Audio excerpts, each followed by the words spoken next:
유엔에서 반가운 소식이 들려왔습니다. 유엔 무역개발회의 있는 2일 한국의 지위를 개발도상국 그룹에서 선진국 그룹으로 공식 변경했습니다. 한국이 유엔 무역개발회의가 설립된 이래 역사상 개도국에서 선진국으로 도약한 첫 국가가 됐습니다.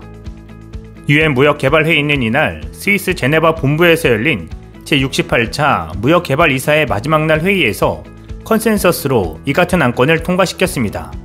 이번 지위 변경에 대해 주 제네바 파키스탄 대표부 대사는 개도국 그룹 중 아시아 태평양 그룹을 대표해 한국이 여러 그룹 사이에서 조정자 역할을 해주기를 희망한다고 말했으며 유럽연합도 한국의 선진국 그룹 포함을 축하한다고 밝혔습니다.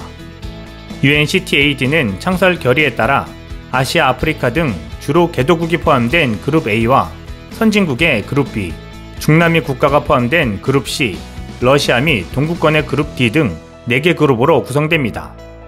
그간 한국은 그룹 A에 포함됐으나 이번에 그룹 B로 지위가 변경됐습니다. 이에 따라 미국과 영국, 독일, 프랑스, 일본 등 31개국이 속해 있던 그룹 B는 32개국으로 늘어나게 됐습니다. 이제는 명실공히 국제적, 객관적인 지표로도 선진국 반열에 오른 것입니다. 이런 한국의 성장을 일본은 애써 외면하고 싶었던 것일까요? 일본 후진 뉴스 네트워크는 2년 전 일본의 수출 규제를 계기로 전 세계가 탈한국을 진행한다는 황당한 주장을 보도해 논란이 되고 있습니다. FNN은 한국의 무역 구조는 부품을 수입하고 이를 가공해 완제품으로 수출하는 형태라서 외국 의존도가 높지만 일본의 수출 규제 영향으로 전 세계 투자액이 급감했다고 주장했습니다. 매체는 지난해 일본의 한국 투자액은 800억엔 수준으로 전년 대비 절반으로 감소했고 일본에서 한국에 새롭게 진출하는 기업의 수도 반으로 급감했다고 말하며 이는 과격한 불매운동 때문에 한국에서의 기업 활동을 위협한다고 판단한 것이라고 분석했습니다.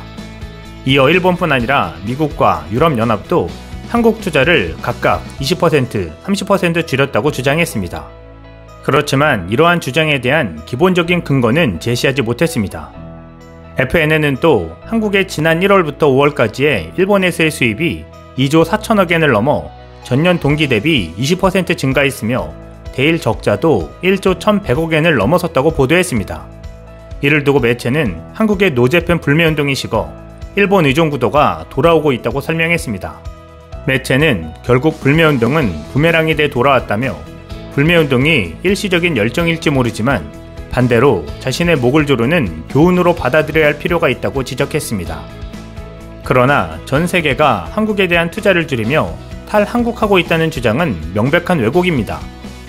유엔 무역개발회의의 지난달 보고서에 따르면 지난해 외국인 직접 투자는 전 세계적으로 35% 감소했습니다. 지난해 한국의 FDI는 코로나 팬데믹 속에서 상반기 큰 폭으로 감소했지만 하반기 들어 회복하며 전년 대비 11.1% 감소한 207억 5천만 달러, 도착 기준은 17% 줄어든 110억 9천만 달러를 기록했습니다. 전 세계 평균치보다 상당히 선방한 것입니다.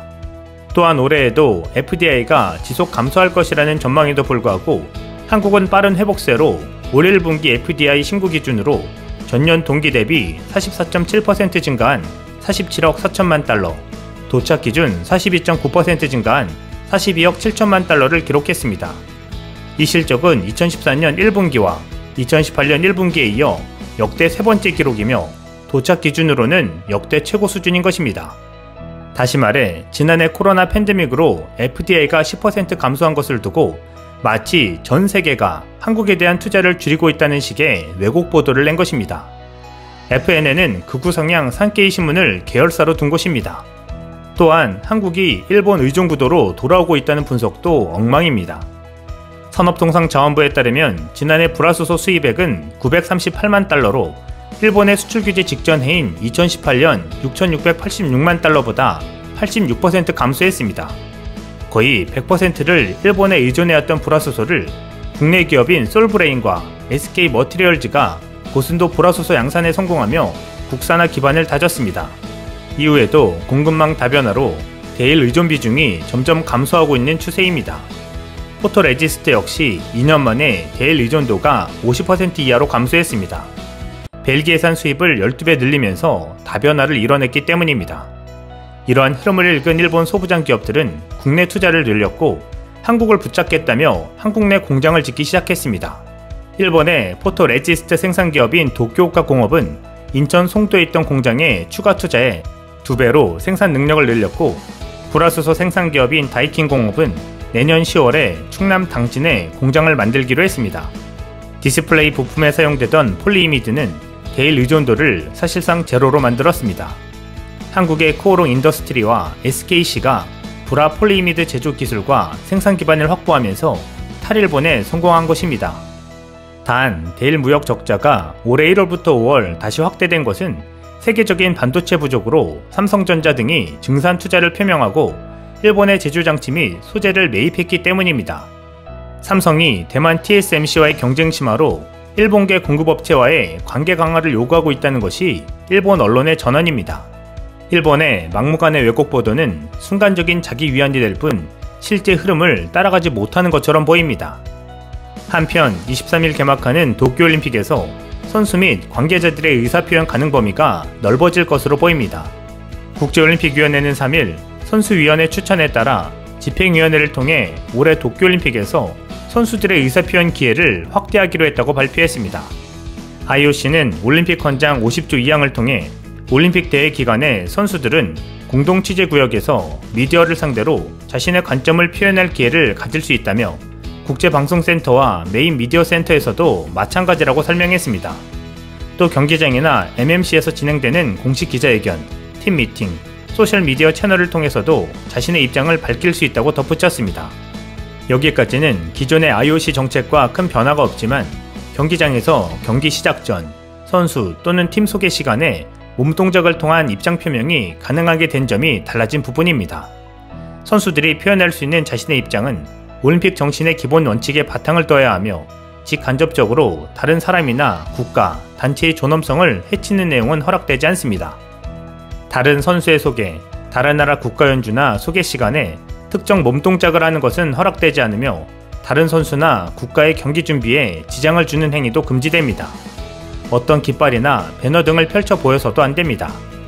여전히 금지되는 부분이 많긴 하지만 미국 신문 USA 투데이는 경기 시작 전에 자신의 입장을 밝힐 기회를 주는 것은 새로운 변화라며 선수들이 무릎 꿇기나 주먹 들어 보이기 등을 경기 시작 전에 할 수 있게 됐다고 설명했습니다. AP통신은 또 선수들이 평화, 존경, 연대, 포용, 평등이라는 글이 적힌 옷을 입을 수 있지만 흑인 생명은 소중하다와 같은 슬로건이 적힌 옷은 착용할 수 없을 것으로 전망했습니다. 독도 문제와 우길기 반입 문제가 해결되지 않고 올림픽이 시작된다면 선수들의 다양한 입장 표명이 경기 시작 전 표현될 것으로 보입니다.